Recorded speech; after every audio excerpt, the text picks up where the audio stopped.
ನಮಸ್ಕಾರ. ಎಲ್ಲರೂ ಬೋರ್ವೆಲ್ ಕೆಲಸ ಮಾಡ್ತಾಯಿದ್ದಾರೆ, ನಾವು ಮಾಡ್ತಾಯಿದ್ದೀವಿ.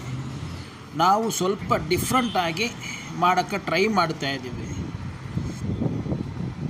ಫಸ್ಟು ಸೈಟ್ ಹತ್ರ ಬಂದಿದ್ದೀವಿ. Opposite road, left side road, right side road, ಆಮೇಲೆ ಸೈಟು 4 ಸೈಡ್ನಲ್ಲಿ.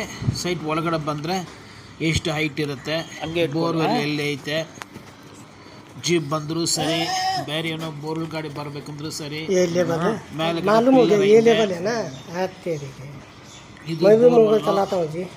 ನನಗೆ ಡಿವೈನಿಂಗ್ ಗೊತ್ತಿದೆ. ಸೊ ಏನೈತೆ ನಾವು ತಿಳ್ಕೊಳ್ತೀವಿ, ಸರಿನಾ?